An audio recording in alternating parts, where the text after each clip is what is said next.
हमसे पहले, आपसे पहले, इस लम्हे से भी पहले, जब पहली इंसानी धड़कन ने आसमान के नीचे गूंज पैदा की, ये जमीन किसी और की थी। वो इन शहरों में चलते थे जो पहाड़ों से भी पुराने थे। वो समंदरों पर हुकूमत करते थे, इससे पहले कि दरिया अपने रास्ते तलाश करते।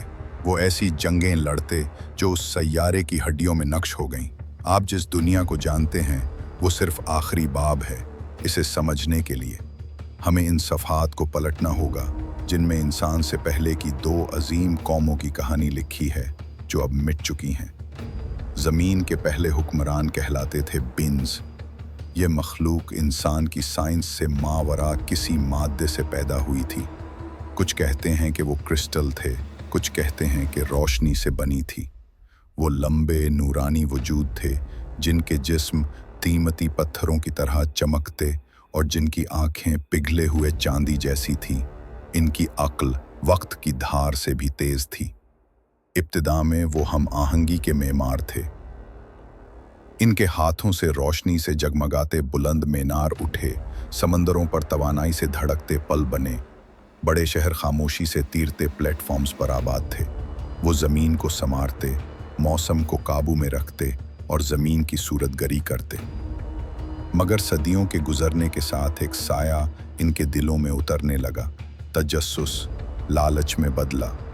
हम आहंगी ताकत की भूख में गुम हो गई।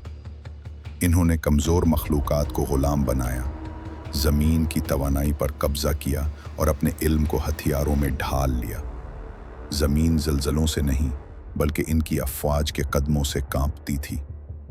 लेकिन तवाज़ुन हमेशा कायम रहता है। जब तराजू का पलड़ा हद से झुक गया तो एक नई मखलूक पैदा हुई, न गोश्त की, न पत्थर की, बल्कि बेधुएं की आग की। इनका वजूद ऐसी लिपट में आया कि पोशीदा जहान हिल गए। उन्हें कहा गया जन।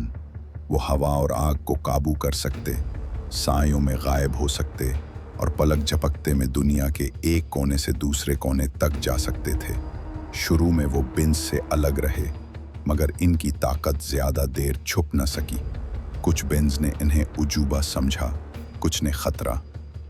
आला बिन बादशाह अरकामील के क्रिस्टल दरबार में एक पेशगोई सुनाई गई। आग उठेगी और पत्थर गिर जाएंगे।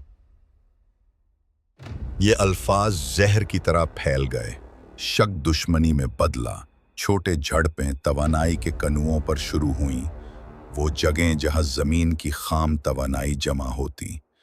बिन्स उन्हें अपनी मिल्कियत समझते, जिन उन्हें मुकद्दस और सबके लिए आज़ाद। जिनों में से एक रहनुमा उभारा, अज़खार। इसका जिस्म इतनी तेज रोशनी से जलता था कि साया करीब आने से डरता। उसने जिन कबीलों को एक झंडे तले जमा किया, एक झंडा जो कपड़े का नहीं बल्कि जिंदा आग का था। दूसरी तरफ अरकामिल अपनी अफ़वाज तैयार कर रहा था। दोनों जानते थे कि जंग आने वाली है। ये छीनी गई दौलत से शुरू हुई, जले हुए शहरों तक पहुंची और दुनिया को आग में झोंक दिया। एरल कारा का मुहासरा हुआ, जहां क्रिस्टल शहर आग की बारिश में टूट गया।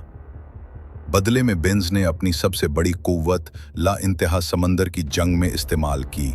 पूरा समंदर जमा दिया ताकि जिन बेड़ों को बर्फ के पिंजरों में कैद कर सकें, मगर आग के लोग बर्फ को चीरते आगे निकल गए। फिर आई खाक की रात जब अज़खार और उसके जंगजू बगैर चांद के आसमान तले बिन्स के दारुल हुकूमत पर उतरे और लम्हों में मीनार खाक हो गए। ये जंग सदियों चली। बर आज़म बदले, पहाड़ गिरे, दरिया रास्ता बदल गए। धुएं ने आसमान दहाइयों तक ढांपे रखा। जंग सिर्फ मादी दुनिया में न लड़ी गई, जनों ने बिन्स की रूहानी असल पर हमला किया। आखिरकार बिन्स में एक गद्दार पैदा हुआ जिसने जनों को क्रिस्टल तख्तों का राज बताया। वो तवानाई के मराकिज़ जो बिन्स के सबसे बड़े शहरों को जिंदा रखते थे। इस इल्म के साथ इज़खार ने वादे सदाओं में आखिरी हमला किया। आसमान चीखा, ज़मीन दहाड़ी, आग और पत्थर का टकराव सूरज से ज़्यादा रोशन था। आखिर में अरकामिल का ताज राख में गिरा और बिनाज मिट गए। कुछ कहते हैं वो ज़मीन के गहरे हिस्सों में जा बसे, कुछ कहते हैं वो अब भी सो रहे हैं। जिन्होंने ज़मीन पर हुकूमत शुरू की, मगर ताकत का जहर उन्हें भी लग गया। खाना जंगियाँ शुरू हुईं, इत्तेहाद टूटे, धोखे बढ़ गए। पोशीदा जहानों में एक सरगोशी उठी, एक नई मखलूक आने वाली है, न आग की न पत्थर की, बल्कि मिट्टी की, जिस्म में नाजुक मगर इख्तियार रखने वाली। कुछ जिन हंसे, कुछ डरे और चंद एक और जंग की तैयारी करने लगे। यूं इंसानियत का बाब लिखा जाना था, मगर ज़मीन अब भी इन जंगों को याद रखती है जो हमसे पहले लड़ी गईं, और शायद वो भी।